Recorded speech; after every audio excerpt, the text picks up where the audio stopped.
A microservice is an application architecture that puts every application function in its own service. A microservice runs in its own container. These containers communicate using APIs. To understand microservices, let's start by understanding what a monolith is. So lithic is a Greek word that means stone.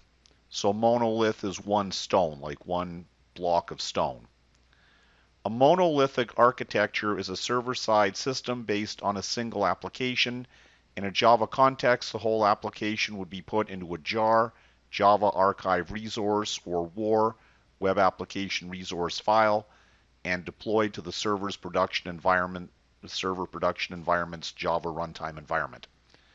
So you would add those jar or WAR files to the class path. Advantages of the monolith: they're easy to develop, deploy, and manage. But there are some disadvantages with a monolithic architecture we need to understand to motivate the need for microservices. Now let's look at a simple example and compare how it would work in both a monolithic architecture and a microservices architecture. So our example here is an example of a ticketing system. So somebody could buy sports or concert tickets, maybe online. So we need a user interface, a reporting module, inventory to know what tickets and what seats are sold or available, recommendation engine, you know how that works, right? AI and machine learning might recommend other events to somebody based on their purchase history, payment processor, PayPal or something, and a cart, a shopping cart to put their purchases in. So this might be an example of a typical ticket selling system. Now this is a monolithic architecture. A couple of disadvantages here.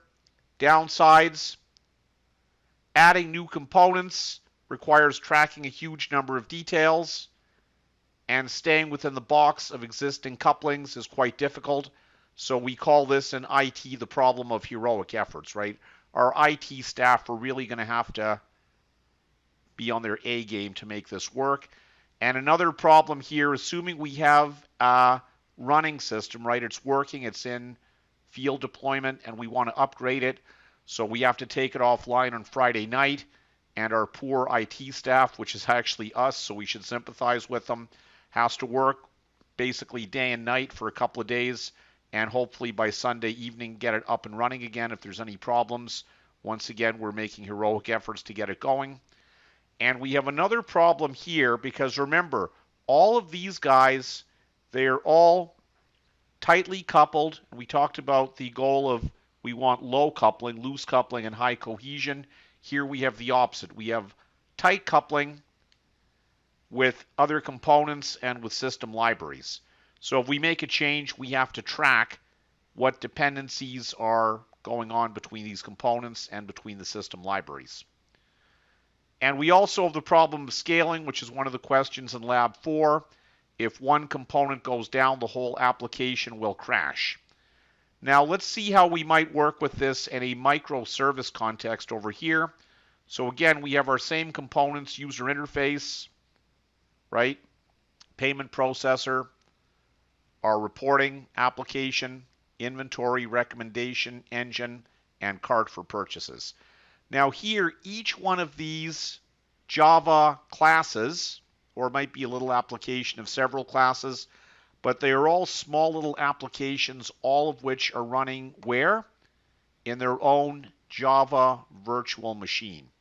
Maybe on different computers, right? Maybe even on geographically separate locations.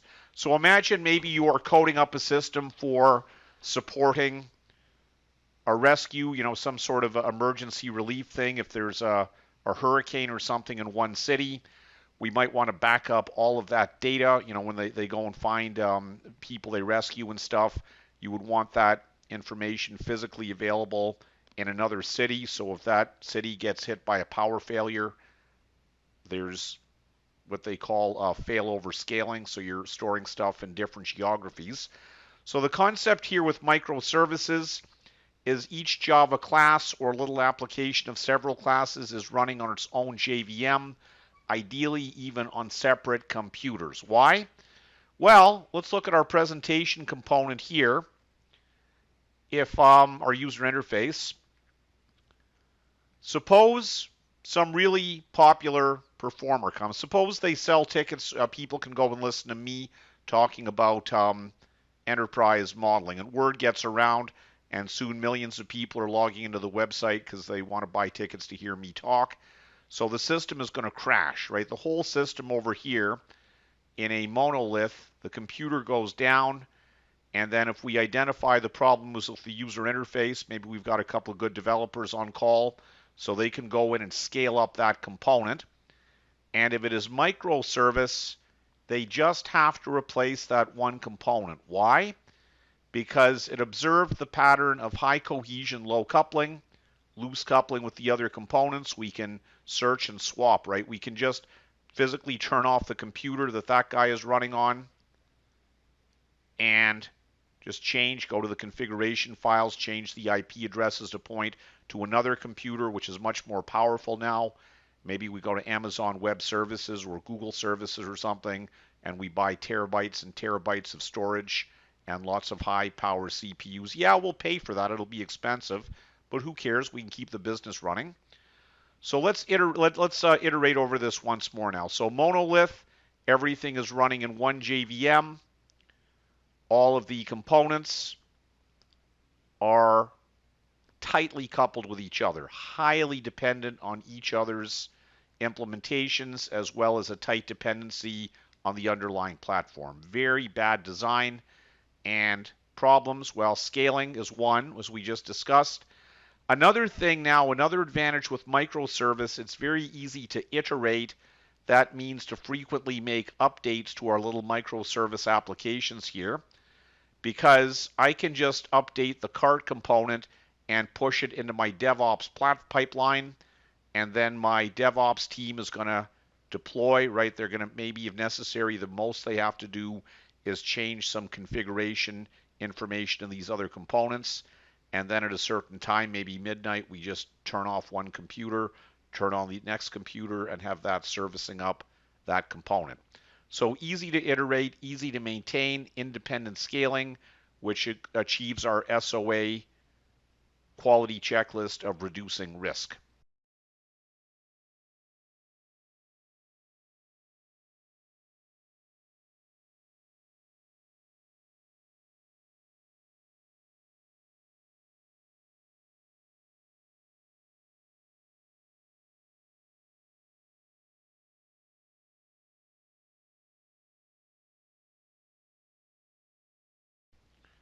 Okay, so let's talk through this one more time now. Your brain should be pretty warmed up here. So now let's start with a microservice and see why it's good, and then we'll just go back once more and see the corresponding disadvantages in the monolith. Microservice, we have each service, right? And think about our work in unified process with use cases and business processes. So we might have one microservice per business process. Each component is running on its own host, potentially even several computers.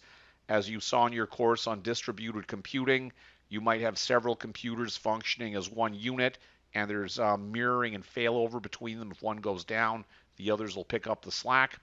And each of these is running on its own node or cluster. Advantages, easy to scale.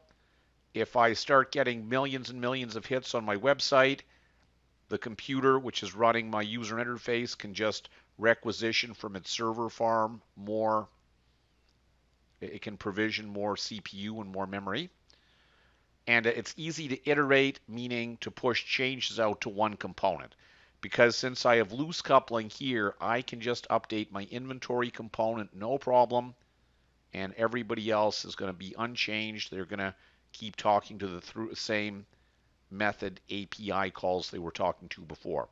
So that achieves scaling and reduces risk. Why? Because if we get inundated, right, if we get a huge uptick in people hitting our service, we can server provision more resource. And if we find a problem somewhere, or if we just want to do routine maintenance, we can update one component affecting nobody else in the process, right? So scaling here in a monolith, if one component goes down, the whole application will crash.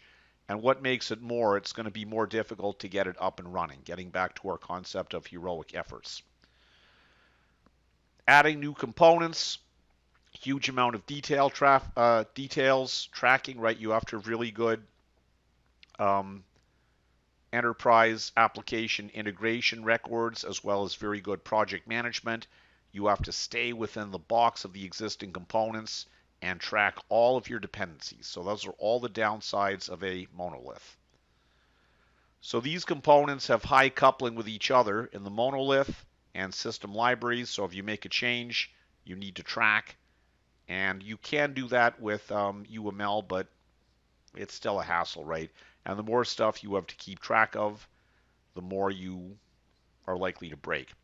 So monoliths are language and runtime dependent, whereas monoliths over here, my user interface might be a web browser. I might have another user interface that's a mobile app screen, iPhone or Android.